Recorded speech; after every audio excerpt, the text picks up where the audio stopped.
Hi everyone, welcome to Pinhook Bloodstock International second video blog. Again, for those who don't know me, my name is Dave Mee, Principal of Pinhook. This month we'll be talking about the month in review, the Inglis Classic and Melbourne sale, the month ahead where we will be in attendance, which is the Magic Millions Adelaide and QTIS sale. We have some outstanding Weanlings and mares and foal for sale, and our special guest this month is one of Sydney's leading trainers and all-round good guy, Gary Portelli. The month of February, Pinhook was in attendance at the Classic sale and Melbourne. On the back of the strong Magic Millions January sale, the expectations were for it to be a strong market, which didn't disappoint. The nice horses were very hard to buy. We were fortunate enough to pick up a really nice filly by Star Spangled Banner, who will head back down to Melbourne to cash in on the Vobis bonuses down there. Star Spangled Banner is running at about 75 to 80% winners to starters, so delighted with that purchase. Melbourne again, we had some nice orders for a nice filly. They proved very hard to buy, as you do. A few fail a vet, and you just get outgunned on a couple, but picked up a really nice Dawn Approach colt who will, again, he was a trade horse. The month ahead we will be in attendance at the both Adelaide and QTIS sale. Adelaide's, look, it's a fun week. Racing Victoria has relaxed racing. Well, Adelaide seems to be relaxed buying and selling. Just a fun week had by all. Excellent value to be had, provided you do your legwork and homework over the 3 days. Quick back up to QTIS sale. Had some really good luck in the last year or so buying out of QTIS, among others Yearling, lightly raced progressive Saturday winner in Brisbane. He looks to have a bright future. French Jet has won twice, also relatively lightly raced. The average at the QTIS is around 28,000. Obviously we'll need some more firepower to buy the nice horses, but we will be in attendance in the thick of things. Should you require auction assistance or representation, please do not hesitate to call. For sale this month we have some crackerjack Weanlings and mares and Weanling colts by Choisir, 2 colts by Choisir, colts by Reward for Effort, Star Witness, Maher, Your Song, really nice filly also by Your Song. Your Song's really got a wriggle on. He's had a lot of trial winners, a lot of horses in the system, some good word about him. Stakes placed horse last weekend in Perth, recent winner in Adelaide tabbing. For more details on all horses for sale, please go to pinhook.com.au. Oh, g'day mate. Photo bombing. We also have mares and foal by So You Think. What more needs to be said? He's doing exactly what everyone thought he would do, which is getting 3-year-old classic winners. Also mares and foal by First Season Sire, Sires, Super One and The Factor. Again, more detail, pinhook.com.au, or go to my YouTube channel, Pinhook Bloodstock International. Subscribe to the channel. You'll get automatic updates once I load horses on the system.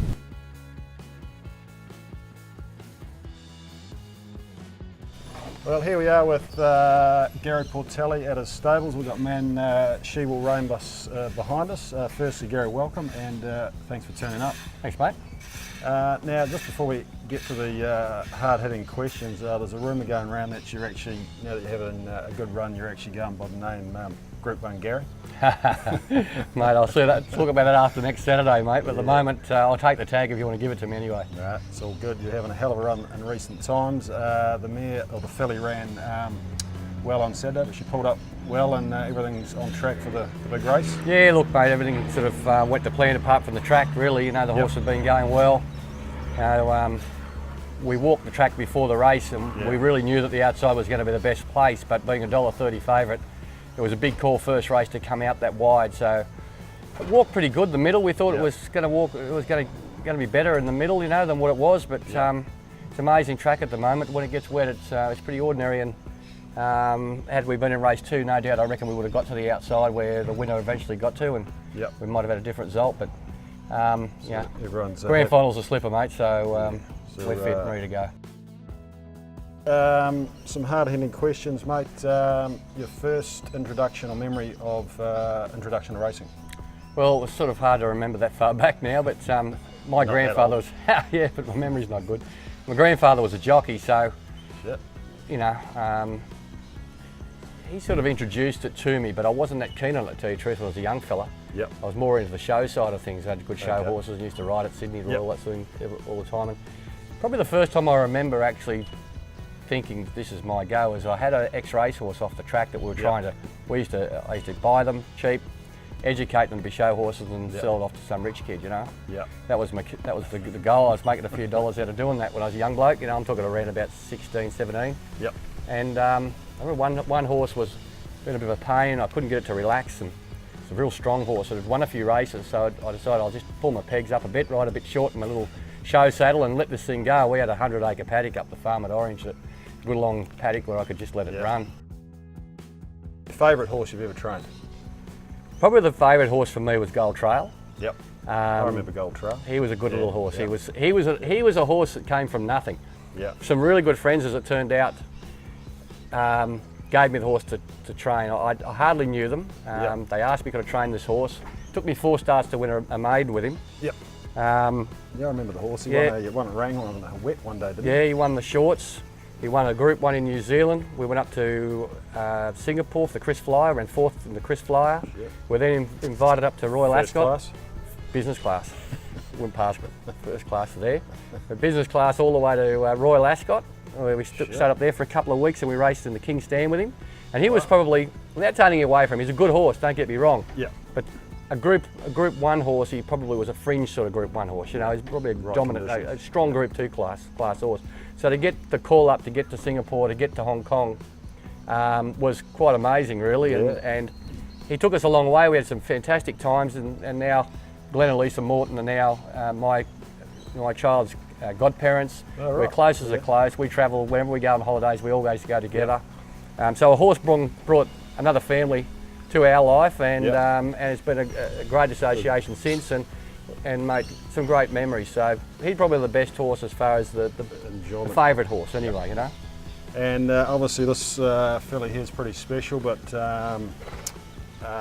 might be a hard question to answer, but perhaps one of the best horses you've ever trained. She's got the potential to be the best horse, no doubt. At the moment, my best horse is no doubt Rebel Dame.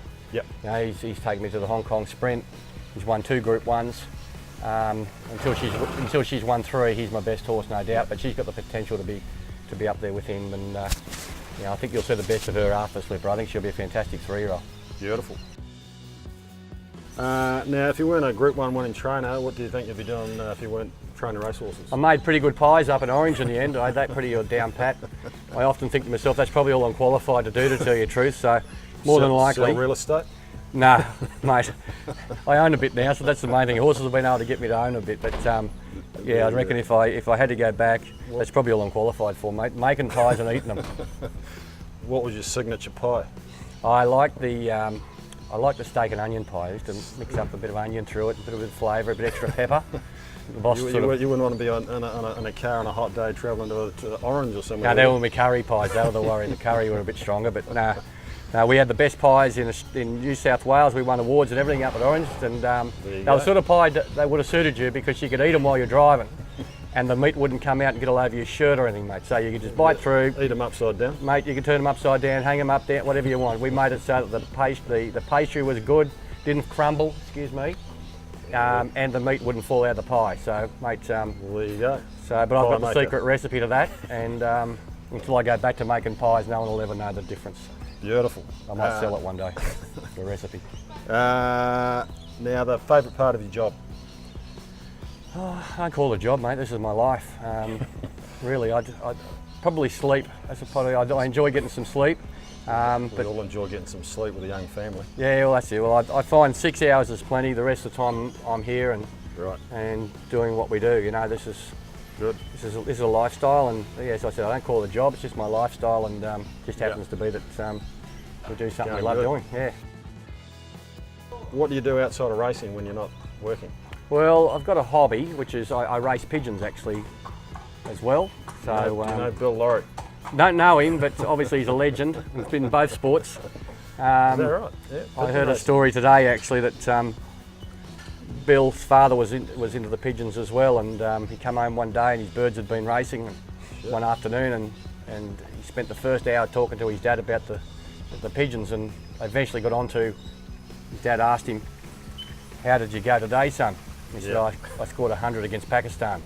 And that's how insignificant the cricket was to these two guys that had pigeons. So Bill's right into his birds, and we're sort of into it too. And, Nice. So during the winter time, it's our little diversion to racing. Right.